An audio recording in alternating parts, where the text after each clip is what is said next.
Next, we're going to talk about the amazing ensemble section. And I know thus far with percussive, you've probably been like, oh yeah, that's okay. Those are some okay analog sounds, whatever. So the ensemble section is a little bit different because this is where you get 3 layers of stuff happening. Yeah, and it gets really exciting. So we're going to go from left to right and start off with the brass. Now the brass is awesome, but I'm gonna play it and then I'll tell you some stuff about it.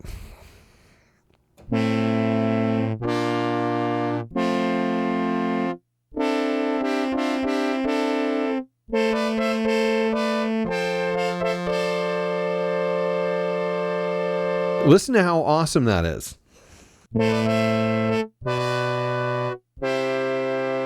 And it doesn't stop there. Over here on the left, we have in the accent section a knob called brass filter cutoff. Listen to what it does.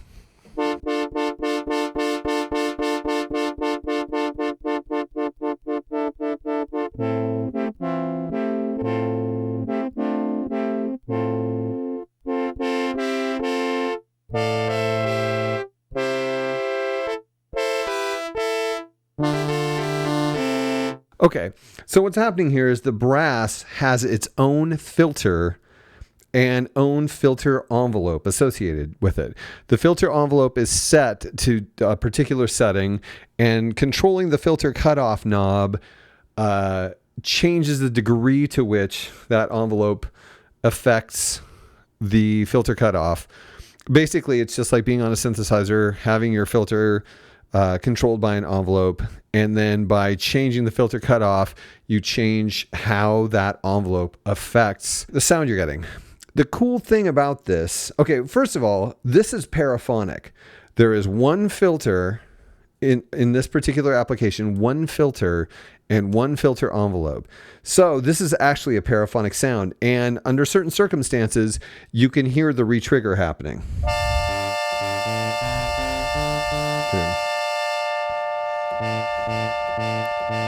There, you can hear the high notes re-triggered when I play the low notes.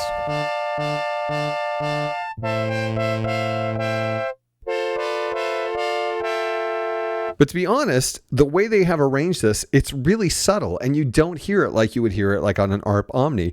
It's not an unpleasant, jarring, sudden, massive re-trigger weirdness. It's just very subtle.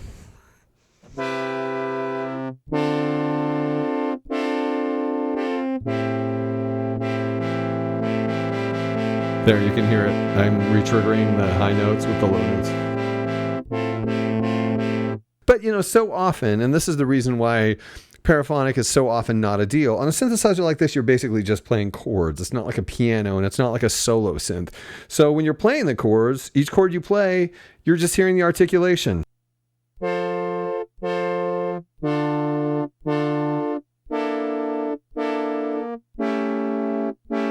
So you're not really going, whoa, what about articulation? It's not really an issue.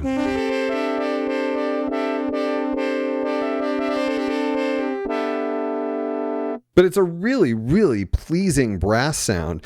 And so often on analog synthesizers, that's what you do anyway. You set it to sawtooth and you get the filter and the filter envelope going, and pow, you've got this. And it was used on so many songs. It's such a standard traditional sound, and it's awesome. Also, we can use the ensemble tone knob to get it brighter.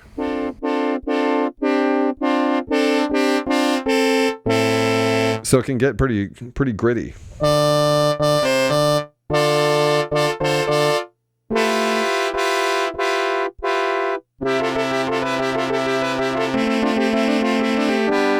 But it's a great sound.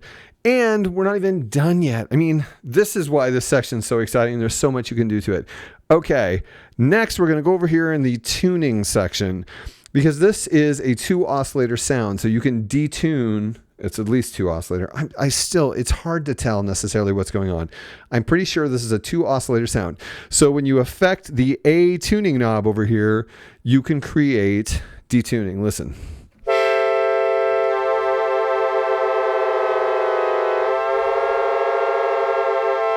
They give you a wide variance because you can make it like detuned to the point of being irritating. But if you just want to have the nice warmth of the chorus of detuning, you can get that.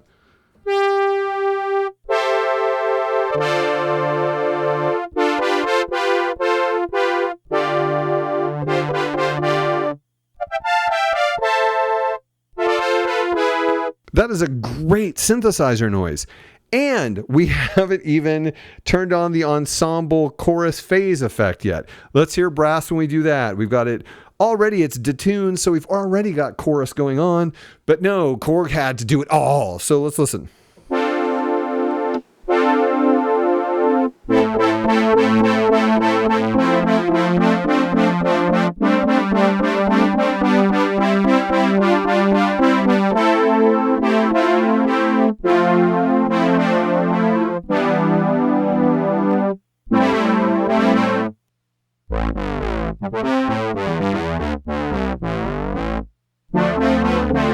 I mean, that's better than the Juno similarity. I mean, this same patch on a Juno isn't as good as this.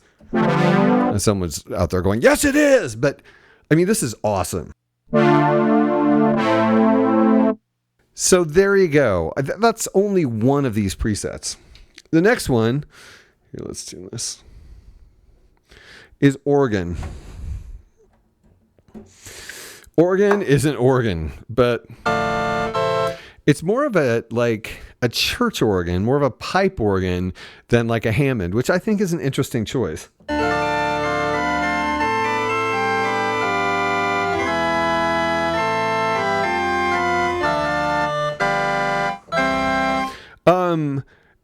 It's a weird inclusion, but it's there and it's nice. And it doesn't have any magic going on. About the only magic that you can really do with it is you can delve into the tuning. And this is a 3 oscillator sound. So you can get some pretty crazy. Here, just listen.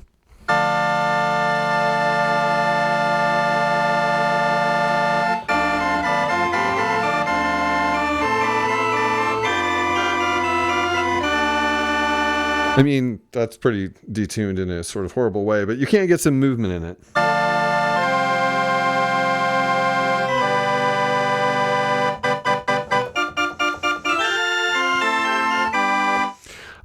It's cool. It's a fun sound. Next, we're going to talk about the chorus sound. Okay, get a load of this. For anyone who loves Vox Humana on the 280A Polymoog, the Polymoog later named keyboard, this, I think, blows it away. I'm sorry, Dave Luce. I'm sorry, all of you Gary Newman fans, but listen to this sound. It's called chorus.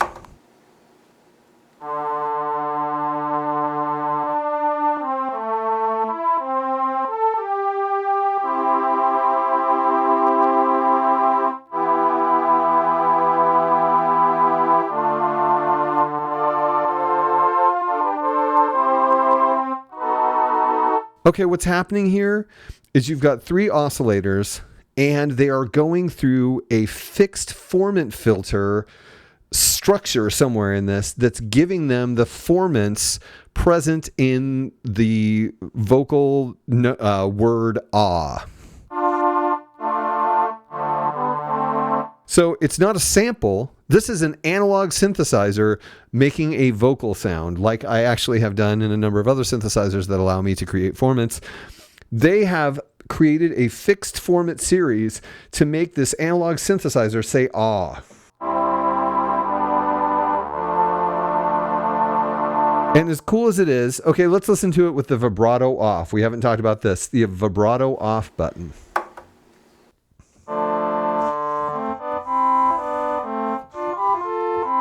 It sounds a little bit like a woodwind section. So if you're trying to, use this as a backing instrument, this is kind of the woodwind sound.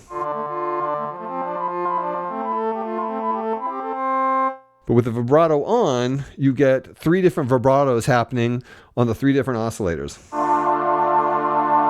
which creates a really cool formant chorus sound. But we're not done yet, because we can go over here to tuning and really mess with it.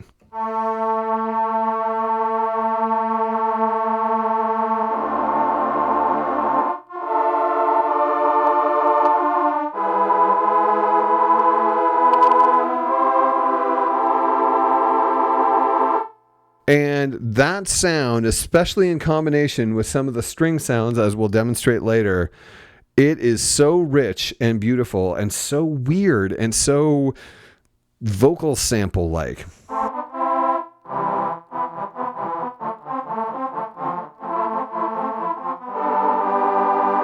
It's really wonderful. And this is the point at which we get into the true strength also of this section, where you'll see these lines here. We now can engage the attack release variable button, switch, tab, organ thing. So now we can control the envelope of the sound. I'll put it fast attack and fast release.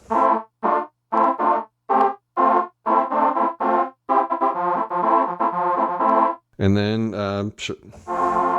you can get a slow attack.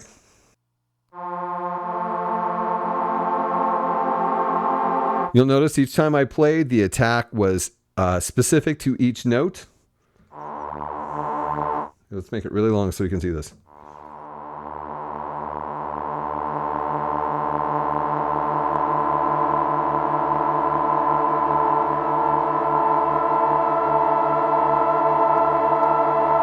This is not paraphonic. Each key has its own several envelopes. It's a monster.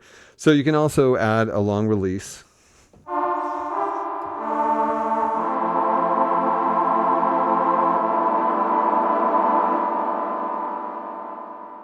Absolutely exquisite, totally bizarre sound.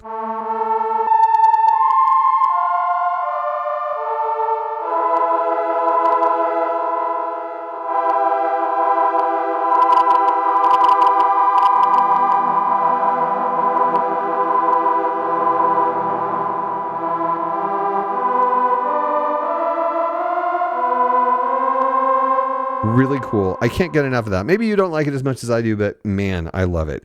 Okay, let's move on to the strings. We have strings 1.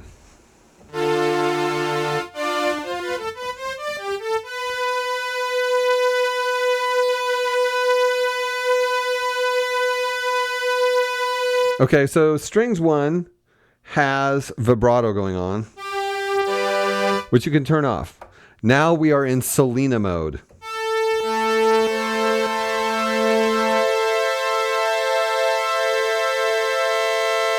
Okay, now we're in Salina mode. This is what the Salina wishes it sounded like. This is what this sounds like at its complete worst.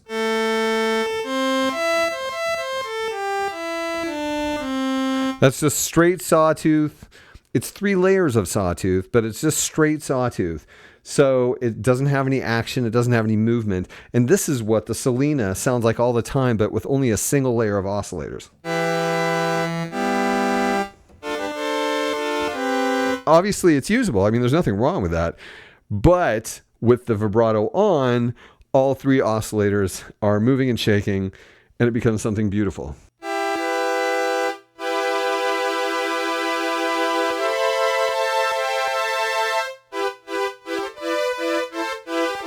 And then, of course, we can always come over here in the tuning section and really make it rich.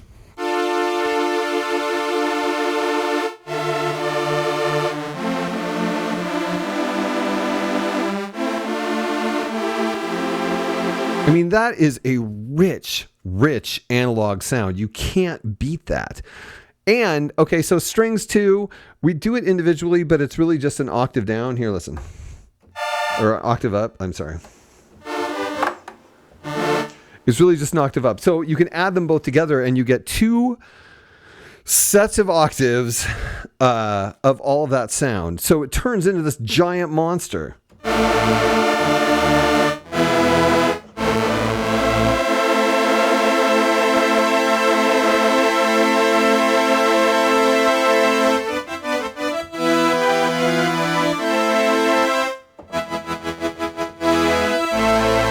And of course, we can, because it's within this section, we can click the attack release variable button, and then we will get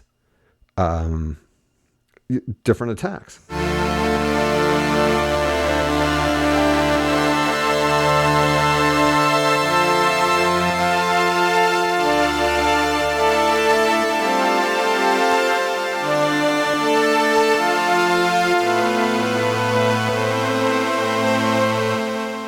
And of course, we could have a short attack and a short release.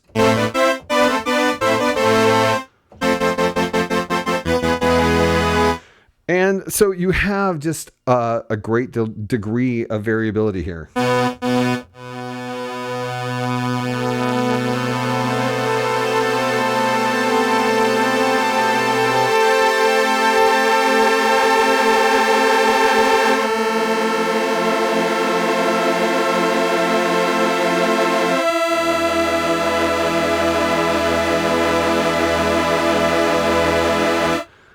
So that is why this section is amazing. And I mean, we can now turn on the chorus that can play along with this.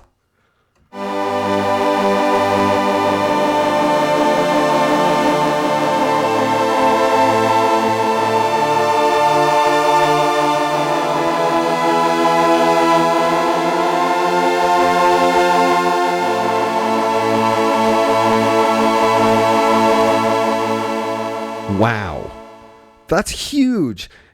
And we haven't even started to mix yet. But here, listen, we can take the vibrato off.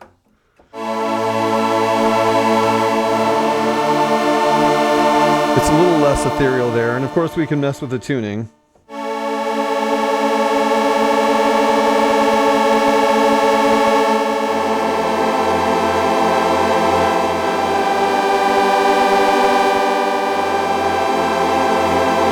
I have that pretty substantially out of tune, but I mean, it just makes it so rich sounding. I can't get enough of it.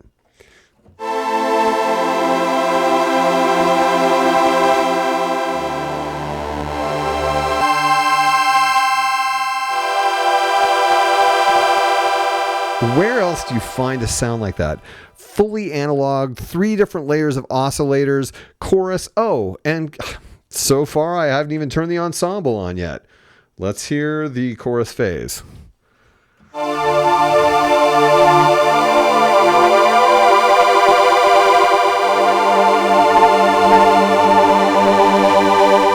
Maxing out a little bit. Let me turn it down a little bit.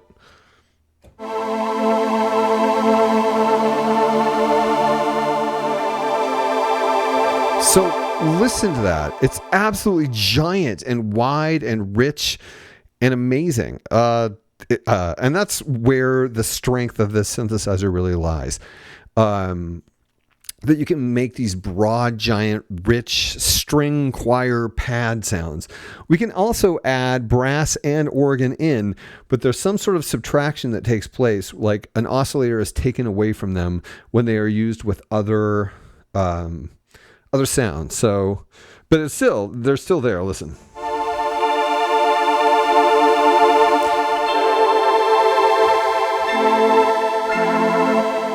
We're like totally overdriving it here.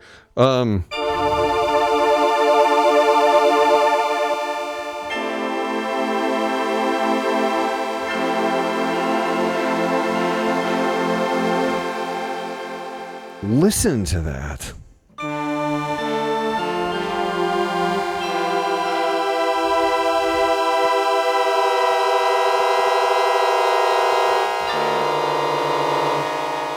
And if you want to use the tuning to create horrible nightmarish noises, you can do that too.